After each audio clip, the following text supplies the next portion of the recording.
நான் எங்கே இருக்கேன்? யார் வீடு இது? நீயாப்பா? நீ அந்த ரோடு கிட்ட வரும்போது மயக்காட்சி விழுந்த. நீ விழும்போது ஒரு வண்டிக்காரன் ஒன்றா தட்டிட்டு போயிட்டான். உனக்கு சுயநினைவு இல்லாமல் இருந்தது. உன்னை பக்கத்தில் ஒரு ஆஸ்பத்திரி கூப்பிட்டு போயிட்டு உனக்கு முதலுதவி செஞ்சோம். அது சின்ன ஆஸ்பத்திரி, அவங்க மூடிட்டு போகிறாங்க. ராத்திரி நேரமாக இருக்க, நீ எங்கே போவ அப்படின்னு சொல்லிவிட்டு உன்னை நான் என் வீட்டுக்கு கூப்பிட்டுப்பா. நான் இப்போ வீட்டுக்கு போகிறேன். இப்போ எங்கேயும் நீ போக வேண்டாம்.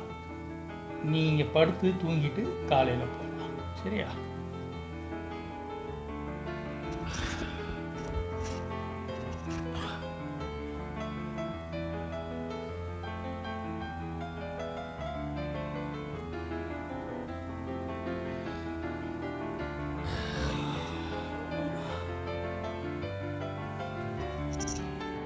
உங்கள் பேர்? இங்கே நீங்கள் மட்டும்தான் இருக்கீங்களா? என் பேரா? என் பேர் சிவா. நான் இந்த வீட்டில் தான் இருக்கிறேன். இந்த வீட்டில் வேறு யாரும் கிடையாது. நீ தூங்குப்பா.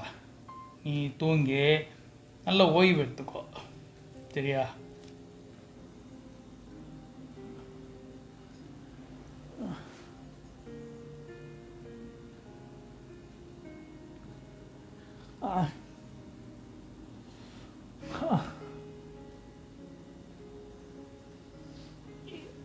எனக்கு தூக்கம் வரல, நான் கிளம்புறேன்.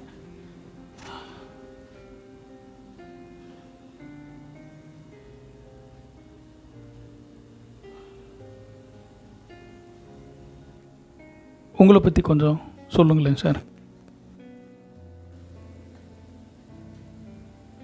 என்ன ராஜா? எனக்கு தூக்கம் வரல சார். உங்களை பற்றி கொஞ்சம் சொல்லுங்களேன் சார். என்னை பற்றி தெரிஞ்சுக்கணுமா? உனக்கு தூக்கம் வரல, அதுக்காக நீ ஏன் கதையை கேட்குறேன்ற. சரி, என் கதையை சொல்கிறேன். எனக்கும் என் கதையை அப்படியே நினச்சி பார்க்கும்போது எப்பவுமே ஒரு அற்ப சந்தோஷம், அது ஒரு ஆனந்தம். அந்த ஆனந்தம் உனக்கு சொன்னால் புரியாது, நான் சொல்கிறேன். எங்கள் அப்பா நான் சின்ன வயசில் இருக்கும்போதே காலமாயிட்டார். ஓ, எனக்கும் அப்பா கிடையாது சார். அதை பார், அந்த பின்னாடி ஃபோட்டோவில் இருக்கிற பற்றியா, அவன் தான் எங்கள் அப்பா. என்னை வளர்த்ததெல்லாம் எங்கள் அம்மா தான். தனியாக தான் வளர்த்தாங்க. நல்ல பையனாக வளர்க்கணும்னு வளர்த்தாங்க.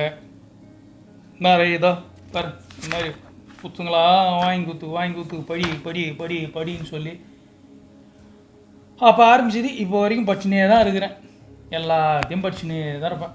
எப்படின்னு நல்ல பையனாக வளரணும் அப்படின்னு நானும் நல்லா தான் வளர்ந்தேன். அம்மாவை நல்லா தான் பார்த்துக்கணுன்னு வளர்ந்தேன். எனக்கும் அம்மா மட்டும்தான். எங்கள் அம்மா கூட அப்படி தான் சார். நல்லா படிக்கணும், ஒழுங்காக இருக்கணும், நல்ல பேர் வாங்கணும் அப்படின்னு தான் எனக்கு சொல்லி வளர்த்தாங்க சார். நான் ஒரு காலேஜில் போய் சேர்ந்தேன். அந்த காலேஜ்லேயே நான் ஒரு பொண்ணை பார்த்தேன். நல்ல ஒரு அழகான பொண்ணு. அந்த பொண்ணை பார்த்தோன்னே எனக்கு அந்த பொண்ணு மேலே ஒரு ஆசை வந்தது. 2 பேருக்கும் ஒரு காதல் மலர்ந்தது. கல்யாணம் பண்ணிக்கிட்டோம். ரொம்ப ஒரு சந்தோஷம். கொஞ்ச நாள்லேயே ஒரு பையன் பிறந்தான். அது அதை விட சந்தோஷம்.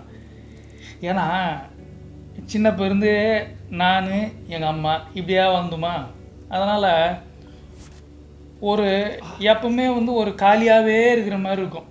ஒரு எப்பவுமே ஒரு ஆசை என்னன்னா, டேடா நம்ம கூட வந்து ஒரு நல்ல ஒரு குடும்பமாக இருந்தால் நல்லா இருக்குமேடா, எல்லாருக்கும் குடும்பம் இருக்கிற மாதிரி நம்ம கூட குடும்பம் இருந்தால் நல்லாயிருக்கும் அப்படின்னு நினச்சேன். எனக்கும் அப்படி தான் சார்.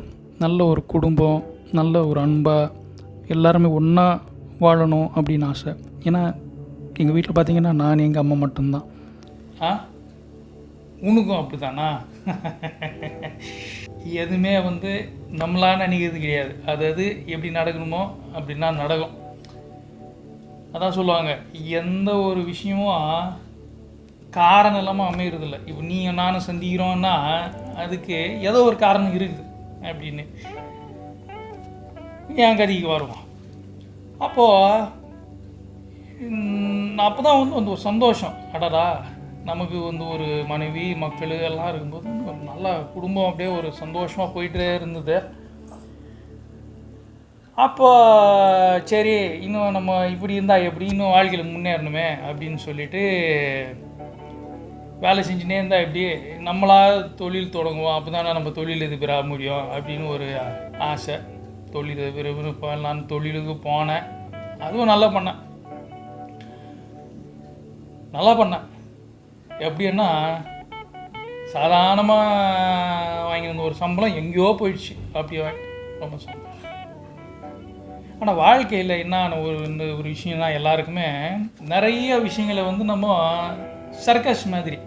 இப்போ சர்க்கஸில் பார்த்துருக்கிறேன் நீ, பந்து மேலே போட்டு போட்டு போட்டு போட்டு பண்ணுவானுங்க தெரியுமா? அந்த மாதிரி தான் வாழ்க்கையில் வந்து நம்ம நிறைய விஷயங்களை மேலே ஜக்லிங்குன்னுவாங்க. அந்த மாதிரி மேலே போட்டு போட்டு பிடிக்கணும். அது என்ன மேலே மேலே போட்டு போட்டு பிடிக்கணும்னா வாழ்க்கையை வந்து பேலன்ஸ் பண்ணும். குடும்பம், வேலை, பணம், அப்புறம் இந்த வேறு வேறு விஷயங்கள்னு வச்சுக்கோயேன், எல்லாத்தையுமே வந்து நம்ம அப்படியே பண்ணணும். ஆனால் இதில் என்ன ஒரு முக்கியமான விஷயம்னா, ஒரு பந்து ஒரு மாதிரி. இப்போ வேலைன்னு சொல்கிறோமா, அந்த வேலை அப்படின்ற பந்து ஒரு மாதிரி, அது வந்து ஒரு ரப்பர் பந்து. அப்படின்னா அவன் வேலை போட்டு கீழே விழுந்துடுச்சு, நான் பிடிக்கலன்னா அந்த பந்து திருப்பி மேலே வந்துடும். ரப்பர் தானே, ஒன்றும் ஆகாது. ஆனால் குடும்பம் அப்படின்ற அந்த பந்து இருக்குதுல்ல, அது வந்து கிளாஸில் பண்ண மாதிரி, கண்ணாடி பொருளில் பண்ண மாதிரி. அதில் சின்னதாக ஏதாவது பட்டால் கூட விரிசல் உடஞ்சிடும். அப்படியாப்பட்ட அந்த குடும்பம் அப்படின்ற பந்தை நான் கீழே போட்டேன்பா. பணம் தேடி அந்த குடும்பம் அப்படின்றத போட்டேன். என்னன்னா மறுபடியும் அதே தான், நிறைய சம்பாதிக்கணுன்றதுனால அந்த குடும்பத்தை விட்டு பணத்துக்கு பின்னாடியே ஓட்டேன். இன்னும் ஓடலான்னு நல்லா எல்லாம் ஓஹோ தான்.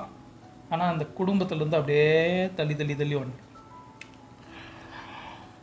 இதில் இன்னொன்று என்ன ஆச்சு அப்படின்னா, திடீர்னு தொழிலில் ஒரு நஷ்டம். நான் வந்து என்னடா இது தொழிலில் இப்படி நஷ்டம் ஆயிடுச்சு அப்படின்னு சொல்லிட்டு ரொம்ப ஒரு நொந்து போயிட்டான். ஆனால் என் மனைவி பேர் லக்ஷ்மி, எங்கள் அம்மா பேர் அதே தான். உங்கள் அம்மா பேர் கூட லக்ஷ்மியா? சார், எங்கள் அம்மா பேர் லக்ஷ்மி தான். நல்லது. அப்போ என் மனைவி என்ன பண்ணிச்சு, எனக்கு நல்ல ஒரு துணை, எனக்கு ஒரு சப்போர்ட்டு. அதெல்லாம் ஒன்றும் இல்லைங்க, நீங்கள் தானே சம்பாதிச்சிங்க, இதை நம்ம சம்பாதிச்சிடலாங்க அப்படின்னு ஒரு பக்கபலமாக இருந்தது. ஆனால் அதோடைய அருமை எனக்கு அப்போ புரியல. வாழ்க்கையில் எதெல்லாம் நமக்கு முக்கியம் இல்லையோ அதெல்லாம் அப்போ நமக்கு முக்கியமாக தெரியும். எதெல்லாம் முக்கியம் இல்லையோ அதெல்லாம் நமக்கு முக்கியமாக தெரியும். அதையே சொல்கிறேன் நான். எதெல்லாம் முக்கியமோ அது எனக்கு முக்கியம் இல்லாமல் தெரியும். வயசாகுதுப்பா, நிறைய விஷயங்கள் இப்படி தான் மாற்றி சொல்லிகிட்டு இருப்பேன். ஆனால் நான் சொல்கிற விஷயம் கரெக்டாக இருக்கும். அப்போது இந்த மாதிரி இருக்கும்போது எனக்கு என்ன தோணுச்சு அப்படின்னா, என்னால் மீண்டு வரவே முடியல. அந்த ஒரு ஏமாற்றம் மறுபடியும் அதுலேயே போயிட்டு இருக்கிறேன் நான். அப்போது ஏன் என்ன அப்படின்னு நிறைய கேள்விகள் கேட்க ஆரம்பிக்கிறேன். எப்போ ஒரு மனுஷன் நிறைய கேள்விகளெல்லாம் கேட்க ஆரம்பிக்கிறானோ அப்போ அவன் ஒரு ஞானி ஆயிடுறான். நானும் ஒரு ஞானி ஆயிட்டேன். அந்த ஞானி ஆனதுக்கப்புறம் என்ன ஆகுது அப்படின்னா, நமக்கு எல்லாத்து மேலேயும் வந்து ஒரு பற்று போயிடுது. அப்போது எனக்காக அவ்வளோ ஒரு துணையாக இருந்த அந்த லக்ஷ்மி மேலே கூட வந்து பற்று போகல. ஆனால் அங்கே கொடுக்கக்கூடிய முக்கியத்துவம் கொஞ்சம் கம்மியாச்சு. அந்த முக்கியத்துவம் கம்மியாகும்போது தேவையில்லாத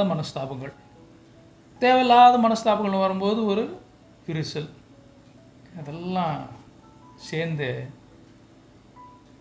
இவங்க கூட இன்னி நம்ம இருந்தால் வேலைக்கு ஆகாது அப்படின்னு என்னை விட்டுட்டு போயிட்டேன். எப்பவுமே ஒரு பொருள் இருக்கும்போது அதோடைய அருமை தெரியுறதில்லை. என் பிள்ளையும் கூப்பிட்டுன்னு போயிட்டா.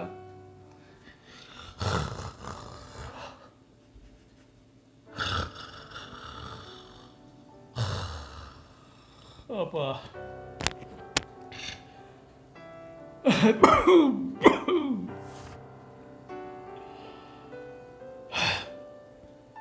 போயிட்டா.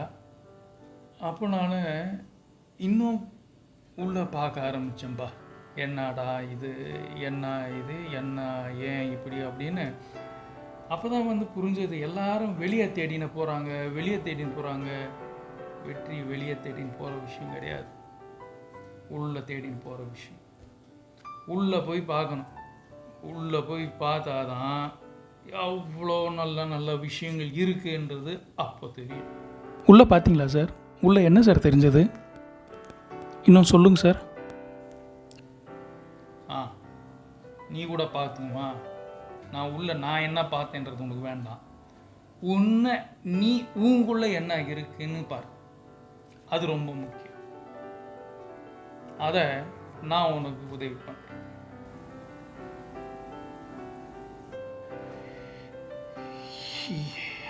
இப்போ எனக்கு உடம்பு சரியா இல்லை, டாக்டருங்க அது இதுன்னு ஏதோ சொல்லி முயற்சி பண்ணி என் உயிரை பிடிச்சின்னுக்குறாங்க. விடுங்கடா அப்படின்னு நானும் சொல்லிட்டேன். பெருசாலாம் பிடிக்காதீங்கடா, நான் பார்த்துக்கிறேன். அது என்ன, இனிமேல் இருந்தா என்ன, இல்லைன்னா என்ன. உனக்கு என்ன பண்ணணுமோ உனக்கு ஒரு நல்ல ஒரு இதை நான் சொல்கிறேன்ப்பா. இப்போ நீ தூங்கு. ஏன்னா நிறைய விஷயங்களை நினச்சுமா எனக்கும் கொஞ்சம் ஒரு இதாக இருக்குது. நான் உனக்கு இன்னும் நிறைய விஷயங்கள் உனக்கு நாளைக்கு காலையில் சொல்கிறேன். இப்போ பார்த்துக்கோ, தூங்கு. சரி, தூங்கலான்றீங்களா? சரி, காலையில் சொல்லுங்கள் சார். Good night sir. நீங்கள் சொன்ன மாதிரி தான், எதுவுமே காரணம் இல்லாமல் நடக்காது தான். நான் இன்னைக்கு உங்களை பார்த்தது கூட ஏதோ ஒரு விஷயத்துக்கு தான் இருக்கும். இவ்வளோ விஷயங்கள் உங்ககிட்ட தெரிஞ்சுக்கிறேன்ல, இன்னும் நிறைய விஷயங்கள் தெரிஞ்சுப்பேன். Good night.